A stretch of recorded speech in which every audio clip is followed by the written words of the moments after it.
door shut to you very I put some things on here.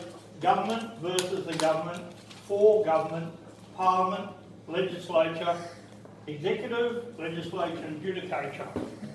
Now, most people don't understand what a parliament is, what a legislature is, and who actually is the government of this country. So I'll start off by clarifying something. Whereas the people means we set up the Federation of the Commonwealth of Australia. We are the government.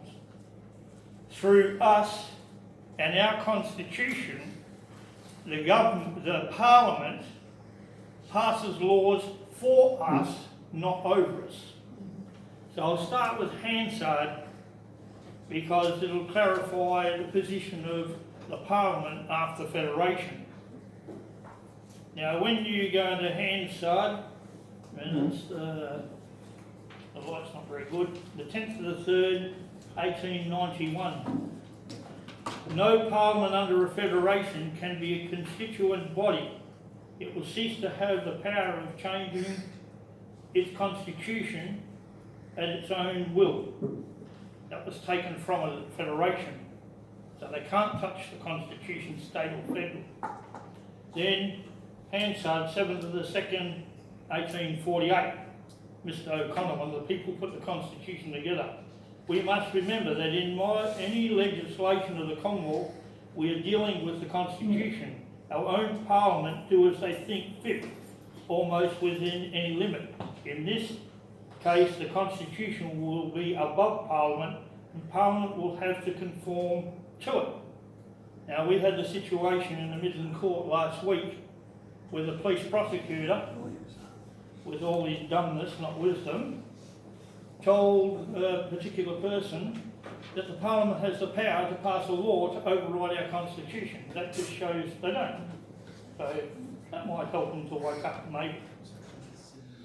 And then we go to this part.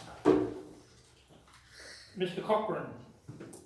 Parliament has been the supreme body, but when we embark on federation, we throw parliamentary sovereignty overboard. Parliament is no longer supreme. Our parliament at present are not only legislative but constituent bodies. They have not only the power of legislation but the power of amending their constitution. That must disappear at once on the abolition of parliamentary sovereignty. No parliament under a federation can be a constituent body. It will cease to have the power of changing the constitution at its own will. That goes into the hands of the people. And then on Hansard, the 9th of the 2nd, 1898, we ought not to create the evil of making the judges not merely interpreters, but extenders of the Constitution. And we ought to give the Constitution such a degree of clarity as will render it capable of being moulded, incapable of being moulded in changed conditions as time goes on, and prevent the dangerous alternative of judicial expansion to where they control us and our Constitution by their interpretation. Now, if you go to page 676 of your Constitution, it states very clearly the Parliament is not supreme, and the very essence of federation is that that must be so. The Parliament is subject to the law and must abide by it. You go to page 791, which creates this controversy. It says neither the federal nor the state parliament are sovereign bodies, are only legislatures with limited authority. If they attempt to pass a law in excess of that authority, the law is a nullity and affords no obedience. You'll be told by magistrates, judges and some lawyers, the Parliament is sovereign and supreme because they said so. Well, they don't have a say in it. We are. We do. Now, who's the government? That's you. You are the government. You have the final say. The Parliament puts legislation together. No, and that's wrong. The executive puts legislation together both at a federal level and a state level. How does it do it? through the Executive Council. There is no Executive Cabinet, there is no National Cabinet, that's all political claptrap, for want of a better word. If I swore I'd go a bit more, but that's literally what it is. Every current sitting politician sitting in a party politic situation is committing treason on the people. Serious allegation, but absolute fact. For a politician not to sit in treason, he's there to serve us. They're not serving us, they're serving their political parties. They're serving the ideals of that party, and they systematically, since they started interfering in our country, and that was 1907, Billy Hughes, he introduced conscription. First part of the destruction of our system of law. He introduced it. Can you be conscripted? No, you can't. It went so far, the political parties were so embarrassed in 1946, they put through a referendum and we said no, and it's in the Constitution. 51 subsection 23A states that. You cannot be conscripted. So, none of these injections, in my view on that is, we should get a bottle of radiator cool and inject some glycol in them. If they can put poison into us, why can't we do it to them? But of course you can't do that. They wouldn't like that, because they'd have to start paying with their lives just like they're doing to us. You can't put formaldehyde, aluminium powder and mercury into someone's body without doing damage. It's a permanent thing that systematically destroys your body. So if they can do it, we can, but they don't like that. They call that murder or bodily harm, even though they do it to us. Anyway, getting back to your parliament. Government versus the government. This is their government. The parliament. They claim to be the government. Look at the ads on TV, they say, authorised by the Western Australian government, or authorised by the Australian government. Who the hell are they? That's us. We didn't authorise it. But it's there in front of you day after day. That's why they do it, because people think, oh yeah, that's got to be right. Politicians wouldn't tell you lies. They never stop telling you lies. Their lips move, so you know they're lying. Well, this is it, yeah. You're a cop like me, you know. And the worst ones are some hierarchy of the police force, because they're usually Masons. Not that I distinctly attack people's religion. The reason I say government versus the government for the government. So, because we're trying to create a government, or are we? No. No. When the Parliament, which is the legislature, both at federal and state level, that's all they are. What is the legislature? It's the executive, the legislature and the judicature. The reason it's set in that order, because the executive at the state level is the governor. He selects 10 from the lower house, 8 from the upper house. They are the executive government. He gives them the portfolios. All the portfolios that all these lovely little politicians say they got when they travel all over the world at our expense, when they should be right here for the ability to put legislation together. That's their only job, is to do that. Nothing else.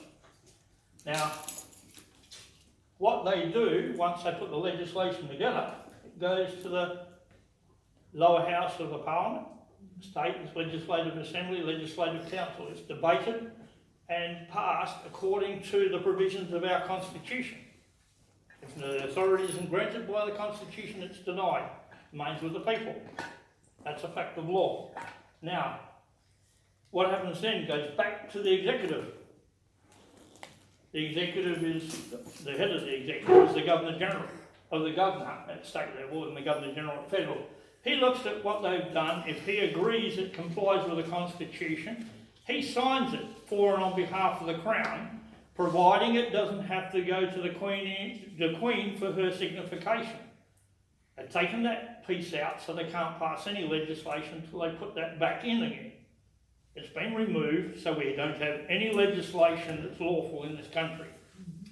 They've taken the Crown out. And I'll come back to that because they did it cunningly over a period of time. And you've got to understand, when he signs it, that binds the Crown, to a law made pursuant to our Constitution. Then, if it's got to go to the Queen, she signs it, because it's in relation to particular things like the appointment of the Governor, his office, his duties, and everything else. Because they're put in place with a letters patent. Right, now we go back to Federation. I think can stay there, it doesn't matter.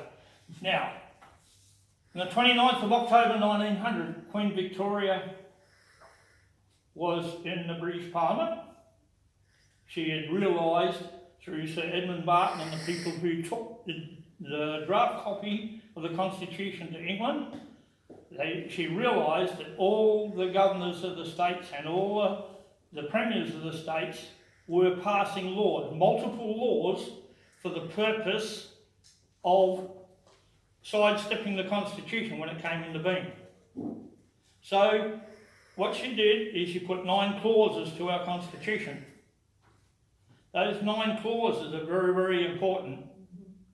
The most important one is clause 5, because it applies every imperial law to the Commonwealth of Australia subject to our Constitution. So the Parliament can't pass laws.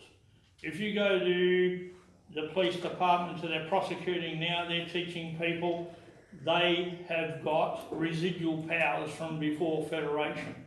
Well, that's where clause 7 steps in. It says, we're on the proclamation of this Constitution, the old entities known as the Australasian Council and the colonies cease to exist.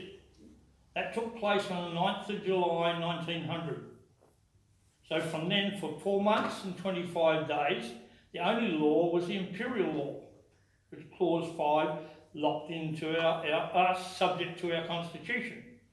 But if you read Quick and Garron, section 51, subsection 38, it says, and I'll go through the whole section, it says, with the conferral of the Parliaments of the state, the Commonwealth can exercise authority it had at Federation, but it didn't have any, because of clause 7. Clause 7 says on the proclamation of the Constitution, 9th of July 1900, ceased to exist. So they didn't exist, so they had no authority. That went the Australia Act down the toilet where it belongs. Because there was no power for the Australia Act. It says on the front of the Australia Act, this act is made pursuant to section 51, subsection 38. Unfortunately for them, they didn't bother to read the annotated version of the Constitution. If they had it, they would have realised that says there was only 7 legislative areas ever exercisable by the Australasian Council, and even less by the colonies. And all 7 are contained in section 51 of our Constitution. And what I've used in the court several times is, you show me where in section 51 you have authority over land, because I have none. A lawyer will tell you, yeah, they've got residual powers, they can tax your land, you can tax anything. No, you can't. 1904 and 4, State of New South Wales versus the Commonwealth, where the State of New South Wales decided everybody in the Commonwealth was going to pay land tax. But they didn't realise what they'd done, and they actually cemented a piece of legislation in place because a decision of the High Court, once published, forms part of the common law and is binding on the courts, judges and people of every state. And the states are us, but the representatives of the states are our parliament, and they're bound by that. Now, when you look at that, the High Court ruled the Commonwealth does not pay tax on land. Who's the Commonwealth? We don't. So we don't pay tax on land. It's there in black and white. It's a decision of the High Court.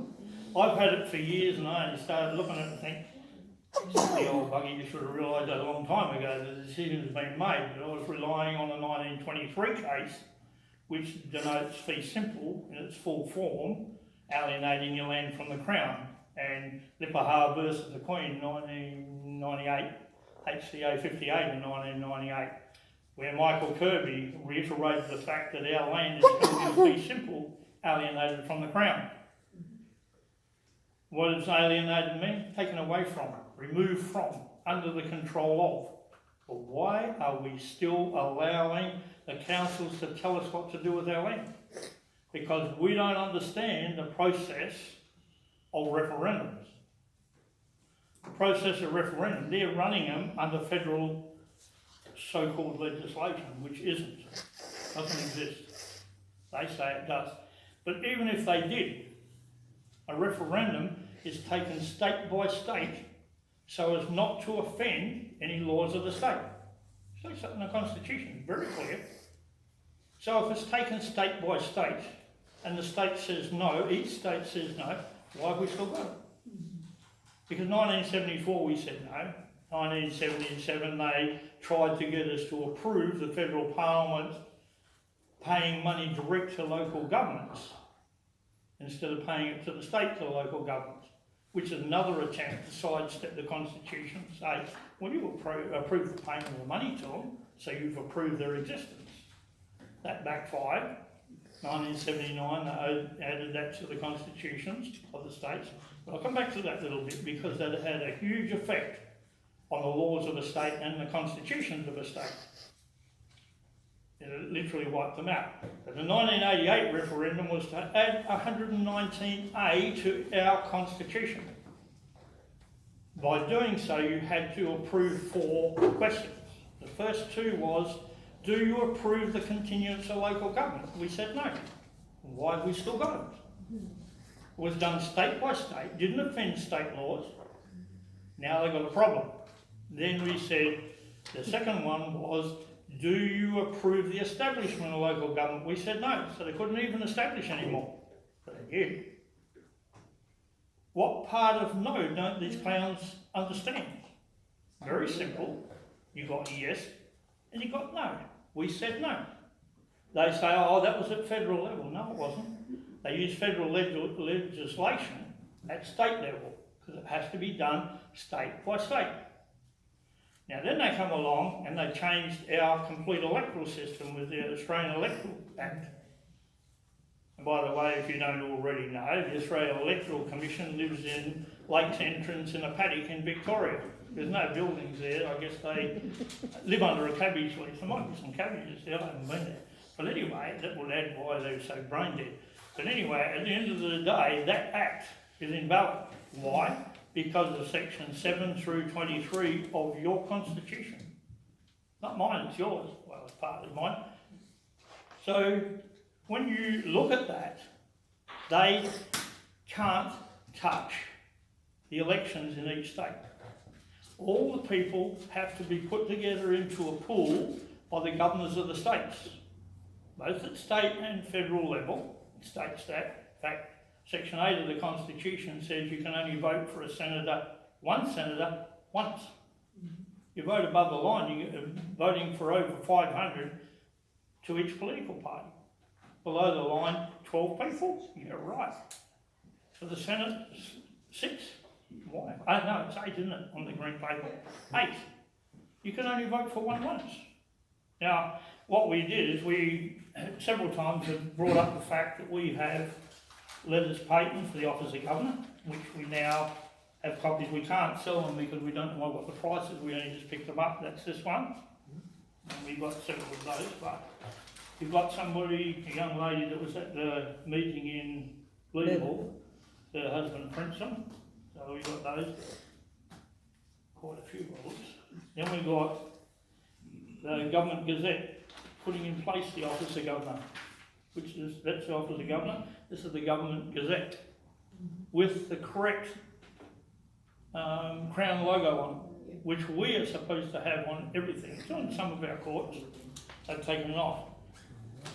And these are going to be available shortly in the future. So if you want one, you give your details to my wife and we will get back to you as soon as we find out the prices, and because there won't be very much. And we'll send you one.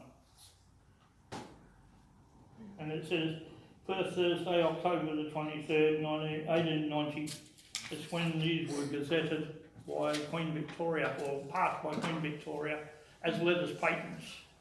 Or 6.1.9 the statute of monopolies says only the monarch can change a letters patent, nobody else, and she never did. So we've got these, and this is the actual state constitution, which I said I'd get last time I spoke to people. We now can get these printed up. They will be, whatever it costs, we don't know. We haven't got an idea yet. So it can't be more than a few dollars. But in the back, you have your schedules. In there says how you vote for one person once. It's all there. This is our state constitution. This is a letters patent. It was put in place by Queen Victoria. It was upheld by King George V in February 1920. It was upheld by Queen Elizabeth II in the Federal Parliament of Australia in 2008. Let's see, you can see it quite clearly. You can only vote for one person once. And in this constitution, it has Schedule E, which is the oath of allegiance. With this enterprising little government we got at present, the Labor Party, and we've got all schedules in here, they removed Schedule E with an act of the State Parliament. That act was the Oath Affidavit and Statutory Declarations Act of 2005. It repealed Schedule E to our state constitution, which was the Oath of Allegiance. In 2006, when I was before the Supreme Court, 3 horrible lying little specimens called quorums, being no justice will upon them thus in the Supreme Court, said the states existed before federation, and Commonwealth Constitution just came along and sat over the top and enhanced it. Absolute load of nonsense and lies. Did not. States did not. Now, James Andrew McGinty in 1996, HCA 48 of 1996, put the issue to the High Court to get the High Court to state that the states did exist before federation. The High Court said no, and you start at paragraph 17, and it tells you exactly what 109 means, 106 means. What 106 says that federation of states can retain their constitutions, subject to the Commonwealth Constitution. It was put in place in a letters patent just before federation in its original form. Well, perhaps the State Parliament of Western Australia can explain why they removed the 23 sections out of it before federation and put it in place with 23 sections. So what that means, we don't have a state constitution here. We don't have a state, because it was never lawfully constituted under that state constitution. Is that a fact? Yes. Go back into that decision of the High Court. They said the states are created under 107, 108 and 109 of the Commonwealth Constitution and derive their authority from it. Exactly what I said in Hansard of 1898. By the way, the Hansard, that's only 20 odd pages. There's 55,000 pages of documented facts from the Hansard of over 10 years of how the Constitution was put together. This is put together by men, all men, no women, but they're all men, and they have to have a good brain because they remembered it all, they documented it all. You forget they wrote these laws out of their heads. They didn't have reference books, they didn't have computers or anything else. So you got 55,000 pages of documented Hansard between 1890 and 1900. And there's a lot in it. You can get it in the archives of the State Library. I've been in there and poked through it for a few hours, over a few months. And I didn't even get quarter of the way through it. I had no intention of going through it because in Quick and Garran it's got the basics of Hansard, which explain the sections, which is what I read to you tonight. At Federation, the states lost any sovereignty and supremacy. They lost the ability to interfere with the state constitutions. Now, if you look at 106, it says their state constitution can continue subject to the Commonwealth Constitution and altered in accordance with their constitution. So they never have the power of change, they have the power of amend, only of alteration, but subject to that constitution. Because it's a letters patent, they can't touch it. They claim they can, no they can't. Because where does the authority come from? You're not a monarch, so you can't touch the the letters patent. So you're sucked in that way and you can't touch it. But what does that effectively do? It means this state doesn't exist in law. So what law applies in this state? Commonwealth Constitution Act, 1900 UK, and the Constitution derived from it, by us. Now, if you want to check that out, you go to HCA 39 of 1915, at paragraph 148. So Samuel Griffiths, one of the people who wrote the Constitution, says, here you find section 106 binds the state constitution and all laws made pursuant to it, to the overriding authority of the Commonwealth Constitution. Then he says, if there still remains a legislative area, it can be exercised with the consequences of 109, where it interferes with federal law. The federal law stands, and the other one is invalid. And I draw attention to the word invalid. It's all in there. Then he says it is beyond the legislative authority of any parliament of a state to pass a law that contravenes the federal law backed up by the Constitution. 15A of the Acts Interpretation Act, you know that, you would have got that in police school. It states every single law must be made pursuant to the Constitution to be valid. You don't see assent anymore, do you? It's missing words. Oh yeah, they hide it. But then when you go to chapter 1, page 346 of the Constitution, it says not all enactments of the Parliament are valid, but those made pursuant to, in accordance with, and under the authority granted by the Constitution, and those laws only are binding on the courts, judges and people of every state. Every other law is void. If there still remains an authority not granted to a Parliament, it's denied and remains with the people. Why? Because we are the government. We are supreme, we are sovereign in our own right. Where does the sovereignty come from? Our common law, the King James Bible. People say, oh, it's not a common law. Yes, it is. Go look at the oath. God is the crown. The Queen is the monarch, God's representative. She swears her coronation oath to uphold the Protestant faith, the Church of England, Magna Carta, 1688 Bill of Rights, the Act of Settlement, the Statute of Monopolies, Chalice Rule Property, and the King James Bible.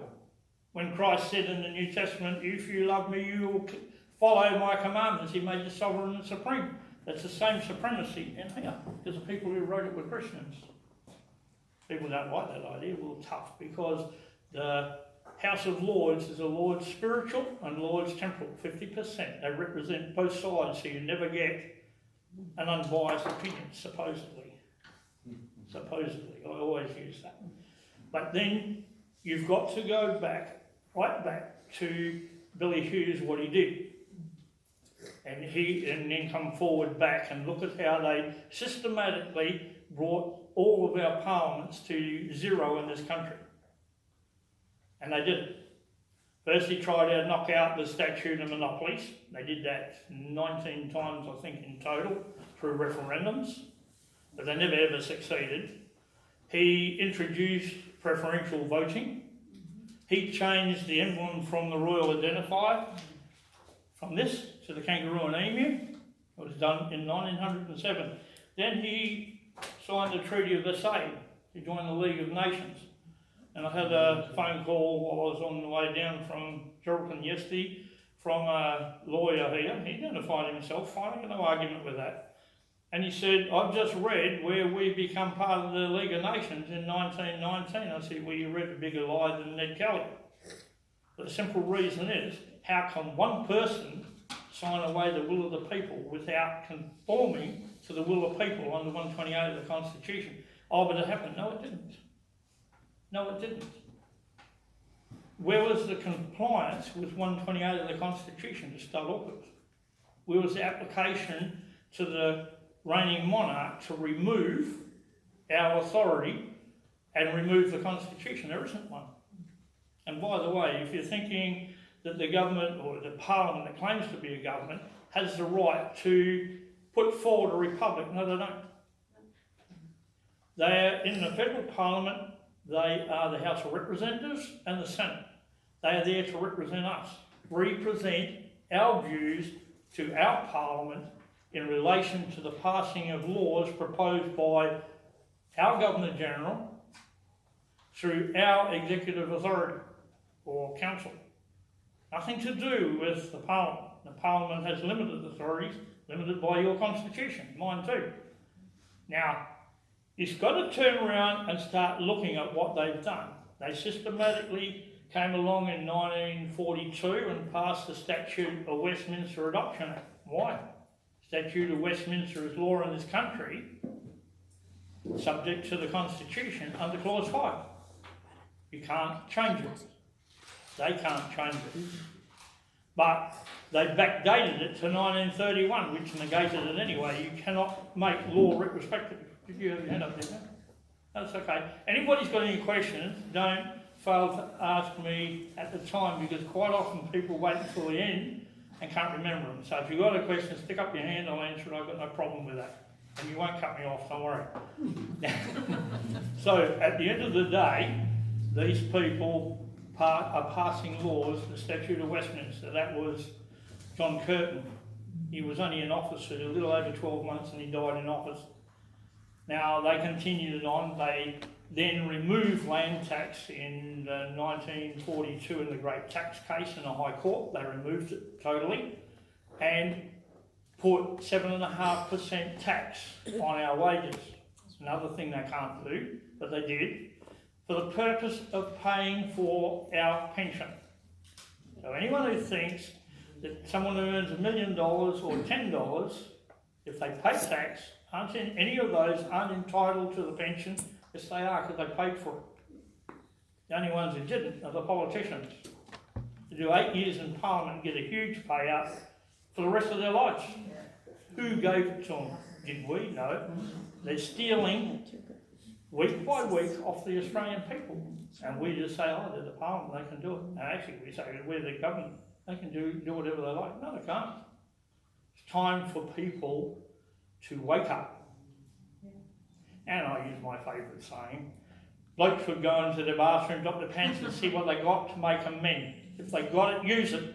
Use your brains, use the guts provided to you. Women, they have a baby and go back have another one. You reckon they got no guts? You're an idiot. So you stay out of that little debate. Women have got the guts, give it to your men, kick them in the backside and wake them up. They've got to stand up. We've got to stop saying, oh, we'll just have a beer and a fag, we'll watch the footy and we'll go to work on Monday and keep over and over doing the same old dribble, and you're letting your country fall apart behind you. Now, I said I'll come back to 1979. But there's another issue first, is Queensland removed the upper house of its parliament in 1929, negated the state of Queensland. Every state must have Legislative Assembly, Legislative Council. They removed it. It's gone. No more.